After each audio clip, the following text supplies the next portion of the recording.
என் அண்ணங்களை பார்த்து என்ன சொன்ன? அவங்க என்ன சொன்னாங்கன்னு நீ என்ன சொன்ன? அவங்கள வெட்டுவேன்னு சொன்னியா? சொல்லு. ஆமா. ஏழுமலை, நியாயத்தையும் தர்மத்தையும் காப்பாத்துற நீயா இப்படி நடந்துக்கிற? வாய் மயிருமா இருக்கிற பொண்ணுகிட்ட போய் உன் முரட்டுத்தனத்தை காட்டுறிய? என்ன மனுஷன் நீ? அவ என்ன பேச்சு பேசிருக்க தெரியுமாப்பா? சூடு சொரண இருக்கிற ஒரு பொண்ணு என்ன பேசுவாளோ அதான் பேசிருக்கா. இந்த சமாதானம் எனக்கு வேண்டாம். முதல்ல அண்ணா அண்ணி காலைல விழுந்து மன்னிப்பு கேட்கட்டும். மன்னிப்பு கேள்றி. பாத பூஜை பண்ண எனக்கு மன்னிப்பு கேட்கறது ஒன்னும் பெரிய விஷயம் இல்ல. ஆனா அதுக்கு முன்னாடி அவங்க எல்லாரும் உங்க கால்ல விழுந்து மன்னிப்பு கேட்கணும். என்ன திமிரடி உனக்கு? நிறுத்துறா. ஆனா இவ யாரு? ஏழுமலை, அப்பா, இந்த நிமிஷத்துல இவளுக்கு எனக்கு எந்த உறவும் இல்ல. இனிமே நீ இந்த வீட்டுல இருக்க கூடாது. வெளியே போ. போடி வெளியில போ. வெளியில போ.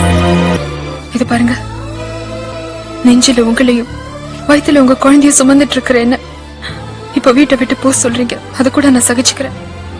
ஆனா நீங்க கடவுளா நினைக்கிற உங்க அண்ணனுக்கு மனசுல கடுகளவு கூட உங்க மேல பாசமும் இல்ல, மரியாதையும் இல்ல. அதை நீங்க புரிஞ்சுக்கவும் இல்ல. அதை நினைச்சாதான் உங்க மேல எனக்கு பரிதாபமா இருக்கு.